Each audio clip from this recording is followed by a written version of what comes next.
Recentemente, estudantes de uma escola estadual de Recife, em Pernambuco, foram socorridos pelo serviço de emergência durante uma crise de ansiedade coletiva. Vídeos que circularam pela internet mostraram jovens deitados no chão e ambulâncias na frente da escola. Neste Eu Explico, a psicóloga doutora Luciana Groppo esclarece o que pode desencadear uma crise de ansiedade coletiva e o que deve ser feito neste caso. Então, como você me perguntou, né, o que é que causa, então, uma crise de ansiedade coletiva ou uma histeria coletiva, que é, na realidade, um nome, né?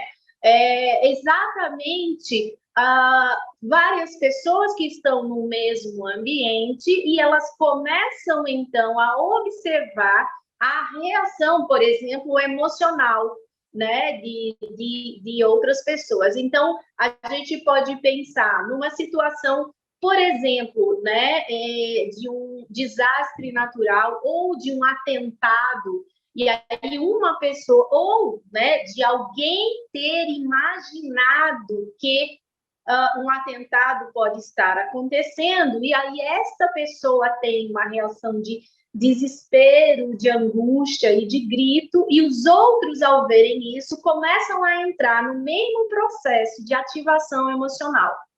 Então, e é exatamente por isso que isso se chama histeria coletiva, porque é um momento onde as pessoas vão sendo contaminadas, né, pelas ativações emocionais que elas estão observando.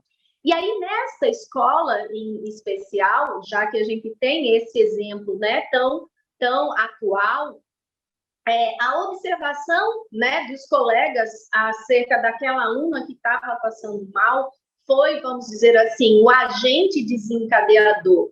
Mas o que começou a acontecer é que, provavelmente, né, o aumento do número de adolescentes que começaram a se sentir ansiosos, incomodados, preocupados e com medo, e começaram a experimentar reações fisiológicas de ansiedade, começou a impressionar os outros. E aí, como vocês colocaram, com a chegada do SAMU, esses adolescentes, eles começaram a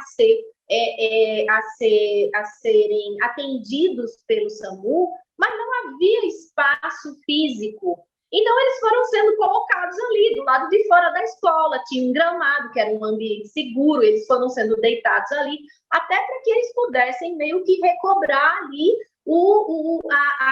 a segurança, o bem-estar, enfim, voltarem de alguma forma a regular essas emoções que estavam tão ativadas. Mas a própria cena também é uma cena que chega a preocupar os demais. E aí a gente tem uma retroalimentação da ansiedade.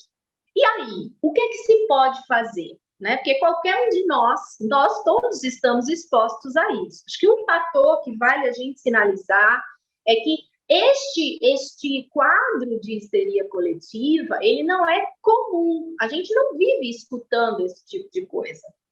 Mas ele é natural. Ou seja, isso pode acontecer. Aconteceu com aqueles adolescentes, mas pode acontecer com qualquer um de nós. Qualquer um de nós pode ser levado a se envolver emocionalmente nas emoções de alguma, ou duas, ou três, ou outras pessoas tantas. Isto é mais provável acontecer quando as pessoas estão já em algum grau de estresse. E aí a gente pode, inclusive, imaginar, levantar a hipótese de que tanto aqueles adolescentes como nós todos, na realidade, o mundo todo, esteve e ainda está sob uma situação de estresse constante. Por exemplo, com essa história da pandemia, agora também com a associação da guerra que tem havido, né, lá entre a Rússia e a Ucrânia. Esses são agentes que ativam muito, né, o estresse, a ansiedade, a insegurança.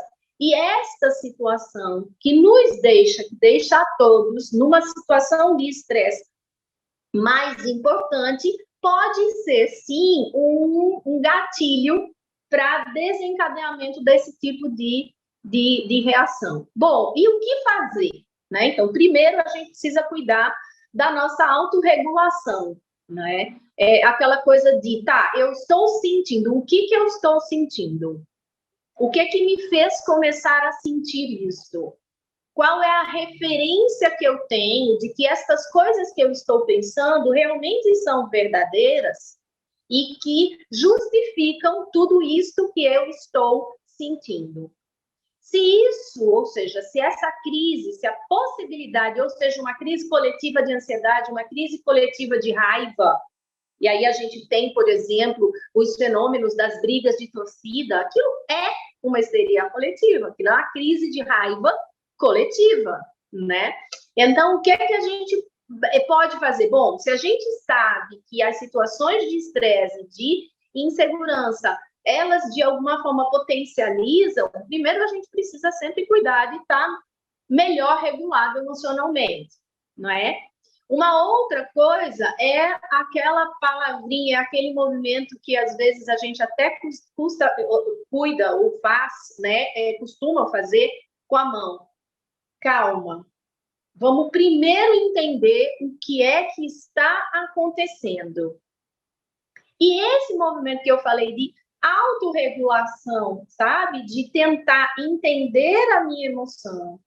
E como é que eu faço para calibrar a minha emoção, inclusive de forma que ela, de fato, se torne funcional. Por quê? Porque se eu estou numa situação, por exemplo, onde o ambiente em que eu estou está sofrendo um ataque de tiros ou de qualquer coisa que, de fato, me coloque, por exemplo, numa situação de risco de morte, eu preciso entender isso e eu preciso agir. Paralisar não é uma boa, mesmo que o agir seja me esconder embaixo de algum lugar. E a ansiedade, na realidade, num grau exagerado, paralisa. Que aí foi o que a gente viu, esse desencadeamento, por exemplo, nessa escola. Né? Então, ao invés de, por exemplo, os próprios adolescentes conseguirem ser ponto de referência e apoio e amparo para os outros, calma, tá tudo bem, vai ficar tudo bem. Claro que a gente sabe que eles mesmo não sabiam o que estava acontecendo. Ninguém sabia, né? Porque é um fenômeno natural, mas não comum, né?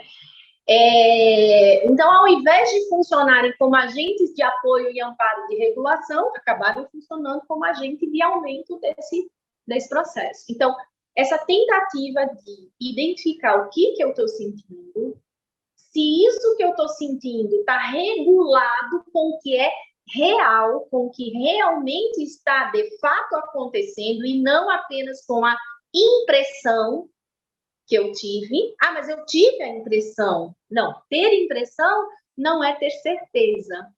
E aí, então, fazer esse processo, né?